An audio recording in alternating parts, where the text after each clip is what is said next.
नमस्कार मित्रों।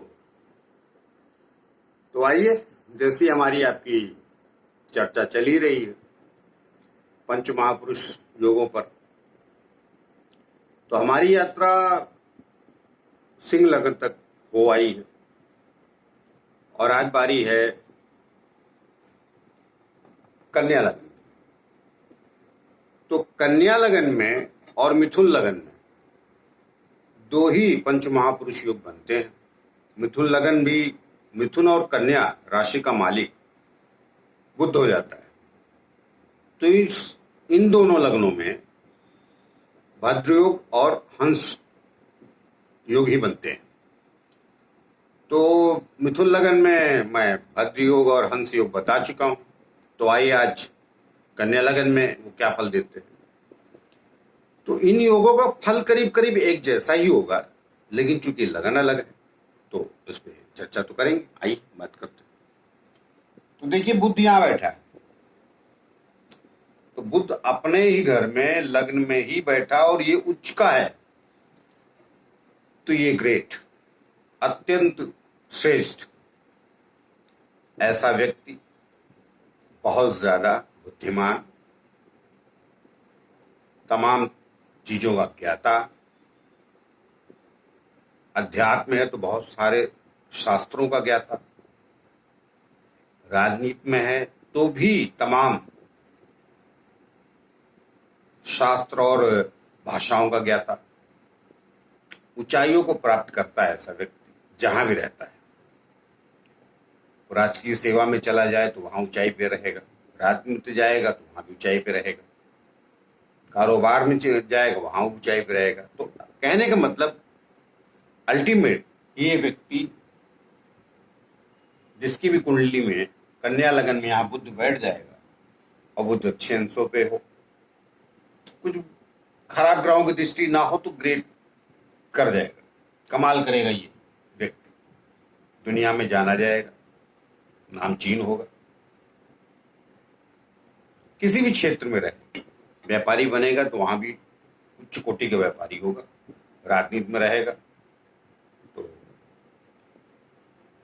MLA MP तो ठीक है, उसके आगे भी जाएगा, मतलब मिनिस्टर वगैरह भी बनेगा बुध की दशा अंतर दशा में। तो कुल देके ये यहां पर बैठा बुध श्रेष्ठ होता है। अब आइए, यहां पे गुरु बैठेगा तो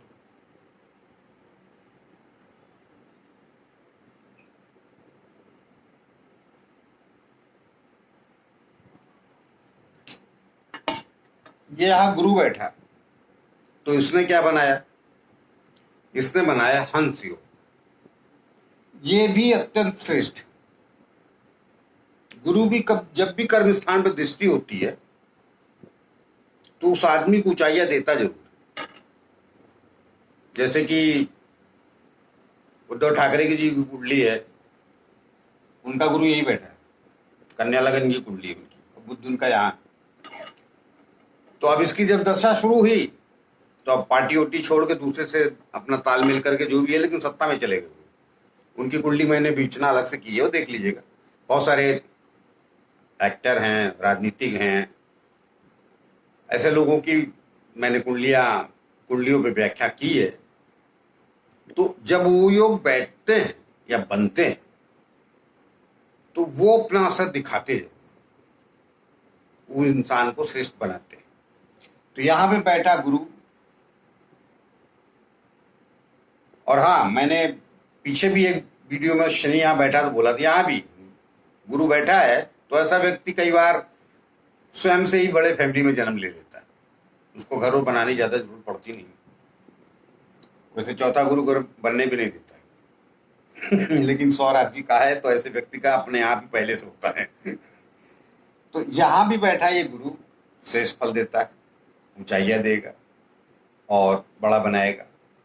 जैसा हंस योग का फल होता है तो अच्छा फल देगा। केंद्र में बैठा है, कर्मेश को देखता है तो बेहतर श्रेष्ठ।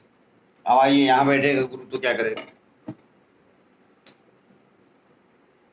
अब यहां से मैं इसको मिटा,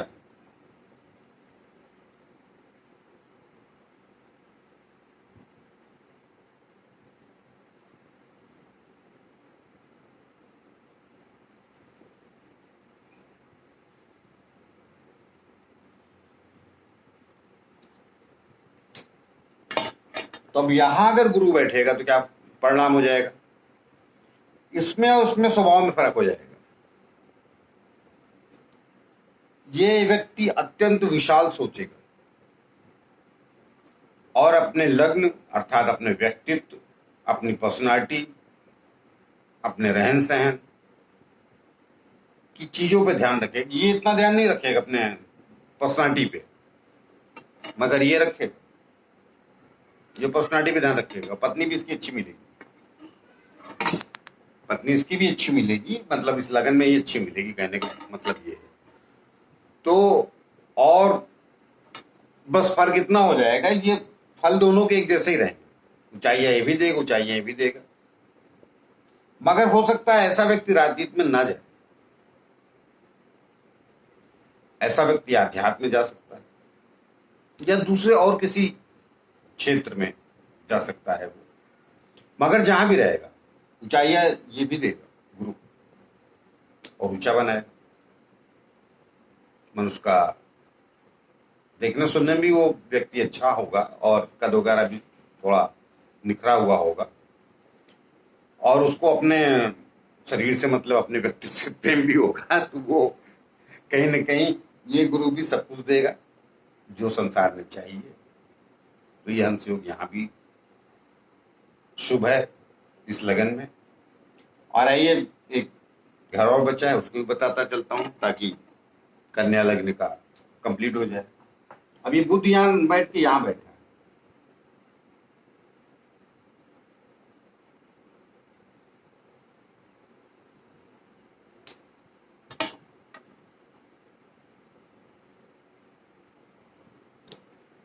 तो जब मिथुन राशि में बुध बैठेगा तो कर्म स्थान में बैठा, तो ऐसा व्यक्ति मोस्ट प्रॉब्ली तो व्यापारी होगा, व्यापारी बुद्धि होगी उसकी, ज्यादातर वो व्यापारी करेगा, उसकी व्यापार में ही रुचि होगी। मगर यहां का बुद्ध जो है इससे श्रेष्ठ, ये जो ऊंचाइयां देगा ये नहीं देगा। ये भले यहां पे कर्म स्थान में बैठा है और ये भी अपने घर का है, श्रेष्ठताएं भी देगा, पहचाने भी देगा, लेकिन इसका ज्ञान अलग होगा, ये भी ज्ञानी होगा। मगर ये होता ना कि टिपिकल टाइप का ज्ञान है, व्यापार है, उसका नॉलेज है, ये अलग, सब अलग अलग क्षेत्रों में ज्ञान, कहीं भी बात कर लीजिए, किसी भी सब्जेक्ट पे बात कर लीजिए, और बड़ी ही मतलब जानकारी है तो है, आपको लगेगी कि इस आदमी को जानकारी है यहाँ की बैठे बुद्ध पे। जब वो अपनी वाणी खोलेगा तो फिर तो सामने वाले को समझ में आ जाएगा किससे बात कर। ये भी श्रेष्ठ, मगर ये कुछ क्षेत्रों में कारोबार या और दो चार क्षेत्र हैं तो उनमें रह के सीमित हो जाता है आदमी, लेकिन राज्यों को भी देता है, जिस काम में उधर ऊंचाई भी पाएगा। अब ये कहता ना कि 7 कला के मालिक हो गए, ये 2 ही कला के, कलाओं का अंतर हो जाता है। आपने देखा होगा कई बार लोगों में तमाम खूबियां होती, एक दो लोग, कुछ लोगों में एक ही 2 खूबी होती, लेकिन उसमें भी ऊंचाई पे होती। बड़े एक्टर हैं लेकिन बड़े पढ़े लिखे नहीं, अक्सर आपने पाया होगा कि बहुत सारे बड़े बड़े एक्टर हैं, नाम बहुत है लेकिन ज्यादा एजुकेशन नहीं। तो ये फर्क हो जाता है, ये इसके साथ एजुकेशन भी है।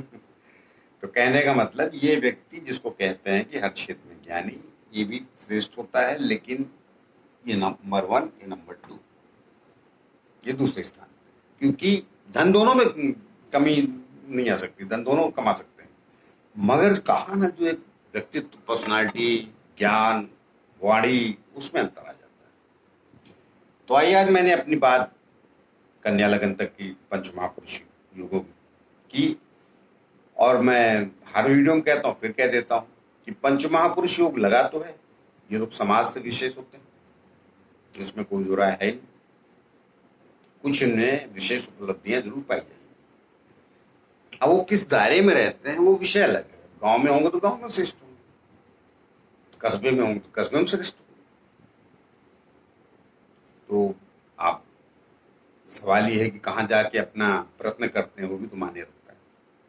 अब जैसे यही एग्जांपल दे देता हूँ, इसकी दशा आएगी तो नगर चौक पक्का बना देगी, मगर ये मैं एमपी तक बना सकता,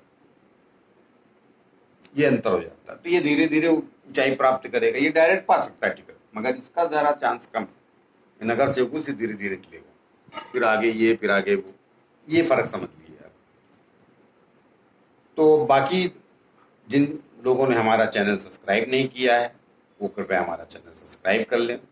लाइक करना शेयर करना तो मैंने आप लोगों को पहले ही बोला, आपकी श्रद्धा पे है, और हो सके तो शेयर कीजिए, जितना ज़्यादा शेयर करें उतना ज़्यादा लोगों को लाभ मिलेगा और हमको भी बल मिलेगा। तो आइए मिलते हैं अगले योग की तरफ, मतलब अगले लग्न की तरफ। अगला लग्न तुला होगा, तुला के बारे में बात करते हैं। तो आइए, नमस्कार।